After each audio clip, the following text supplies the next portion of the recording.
Thank you, thank you, thank you. Thank you. I feel very at home here with all of you journalists. I think it's great. I think it's great. It's so wonderful to see how boisterous you all are, because this is what it's all about, to be boisterous and curious and eager to set off on an adventure about the world and about your own country as well, and to try to find, all the stories and tell people, be the eyes and ears for your readers, your viewers, your listeners, whoever's catching you online or whatever. I know that people talk a lot about the crisis in our profession. People talk a lot about the, mutating forms and platforms and what does that mean. People talk a lot about resources shrinking, particularly to cover the world. But I still am massively hopeful, because you know what? Every time I turn around, people have written to me or emailed me, and can you help me here? Can you help me there? And finally, I find out that they're getting jobs. There are jobs.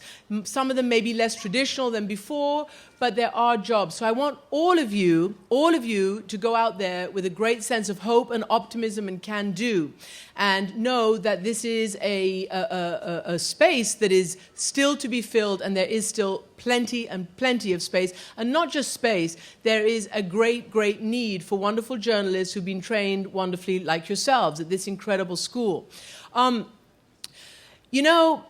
What did I learn along the way?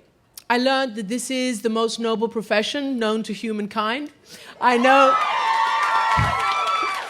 learned that throughout history, what defines us as civilizations is storytelling. It's storytelling that has really defined all of us through, since time immemorial. And who best to tell those stories than journalists? I learned that this is a fantastic, fun, wonderful job, because you gallivant around the world or around your own country, often on somebody else's dime, having a great time. It's a position of great privilege. And I learned also, after having done it for a while, that it was a position of great power, and therefore it's a position of great responsibility. It's also a position that should not be confused with just being the siren of bad news, that we are not here just to be the cynics who don't believe in anything, who just want to tear everything down, who just want to criticize. No, we're also here to point out the great things that happen in our communities, the solutions that happen in our communities, the heroism that happens in our communities, and the good news as well. Because that's important, we don't want to create a disaffected, or rather, sort of add to a disaffected, depressed community, because it's not all horrible out there. And it's very important to remember that. It is a position of unique responsibility. And so I keep hammering that, because what I find, unfortunately, over the last at least 10 years or so, opinion has marched very arrogantly into the space that should be reserved for facts. And we still do live in a fact-based world. There are empirical facts that we should be searching and looking for and documenting and using to inform our journalism. There is truth, and we need to find that and search it and never rest until we've found that truth. And opinion, while it's very, very valuable, grown-up, honest, informed opinion, in my view, you need to live a little before you can give your opinions. You need to work a little before you can give your opinions. You need to earn the right to give your opinions, and never confuse opinions with the pure, straight journalism. There's always been a place in journalism, of course, as you all know, for opinion. Whether it's in the op-eds or wherever it is on television. But now, as I say, it's taking up way too much of the center that should be devoted to facts and correct storytelling and reporting and seeking the truth.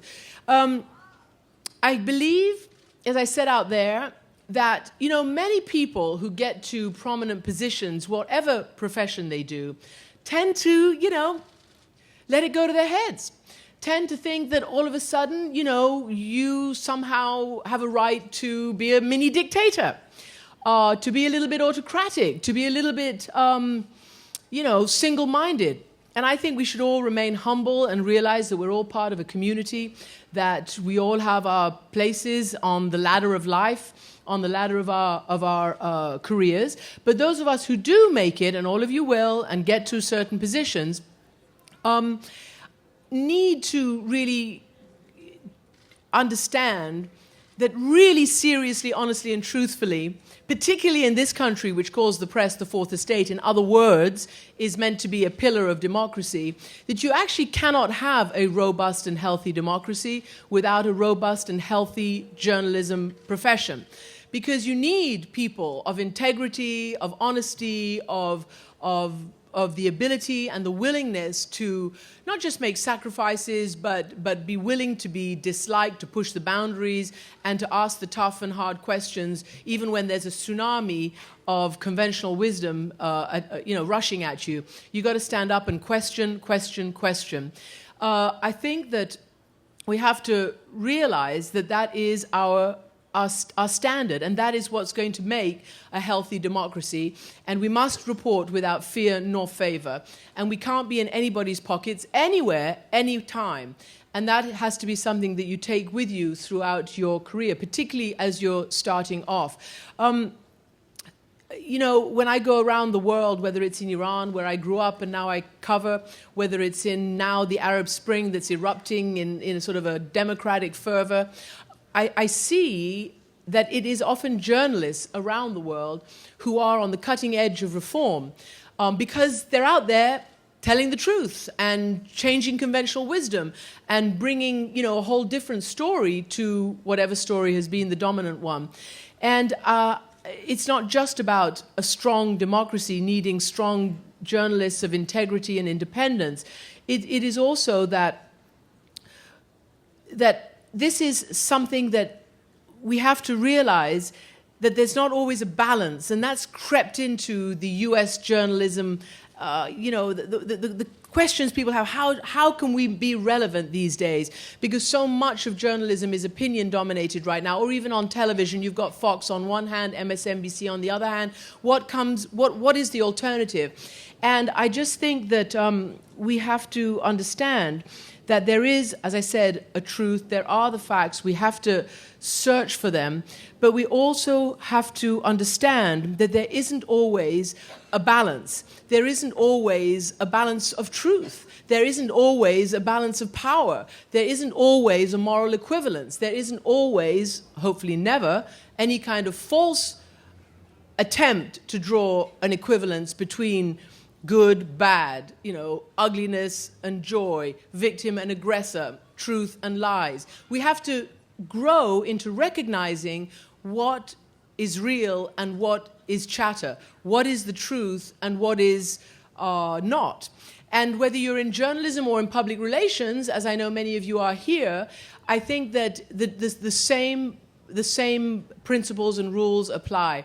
That what we have to do is train ourselves to understand and to look for and to find the truth. And I just close by saying it's really just an anecdote really, but it really forced me to understand what our mission was. Our golden rule is objectivity. But objectivity shouldn't be confused with neutrality. And this kind of hit me when I was in Bosnia. And this was in the 90s. There was ethnic cleansing and genocide. There were basically residents of Sarajevo and other cities, mostly Muslim. Many of these situations, or rather these citizens, were also intermixed. But at one point, there came a war. And one side, unfortunately, they were Christians and they were Orthodox, and they wanted to get rid of the Muslims, and they wanted to clear out an ethnically pure statelet. It was classic genocide, and it was on our watch. And I had to figure out how to tell the story. Nothing had prepared me for that. I'd read history. I understood World War II. I knew what never again meant, and we were seeing it in a different degree, but we were seeing it in Europe, on our watch, in the 20th century, in the satellite age. And many people wanted to say that this was just an ugly civil war, that all sides are equally guilty. Neither the President of the United States nor the presidents of Europe or other countries wanted to intervene. And so the do-nothingers tried to convince everybody that this was just a hopeless case, and there's nothing to do about it. Everybody's as bad as everybody else. Of course, that wasn't true. And when we pointed that out, it made people uncomfortable. And so once somebody wrote an article about me, it was quite nice, except that somebody said in that article, oh, you know, Amanpour, she's lost her objectivity, she's siding with one side, she's, you know, gone over, blah, blah, blah. So I was a bit upset, as you can imagine. I didn't like, at that young age, to have my objectivity questioned. But I'm glad it happened, because it made me, it forced me to confront what it means to be a journalist, what it means to be objective. And as I explained to you earlier, you know, they're not always two sides of the same coin, but particularly in the worst violations of humanitarian and international law, such as when there are war crimes or genocide or ethnic cleansing, the worst crimes that we can imagine, when they're the most terrible injustices, we actually have to tell the truth. And that is being objective. Yes, we give every side a fair hearing, but that does not mean creating a false neutrality or a false equivalence. And I realized there and then that if you do that, you are then unfortunately an accomplice. And I was not prepared to be an accomplice, and nor were many of my colleagues who reported that terrible conflict and then the conflict in Rwanda afterwards. You saw honored today General Dallaire, who I mean, it is unbearable what he went through. He warned the world what was happening. The world knew what was going to happen in Rwanda. He told the Security Council. He told the world leaders, and they didn't do anything. And 1 million people were slaughtered in 3 months, and that is still a stain on everybody. The President of the United States, the head of the United Nations, all have gone in pilgrimage to Rwanda and apologized for not doing the right thing. So it is in our hands. We have to do the right thing. We have to force people to do the right thing. And we can, as long as we're honest, as long as we're dedicated, as long as we understand the power of this mission and the privilege of this position, and that we do form a very important pillar of democracy. And thank you very much. Good luck.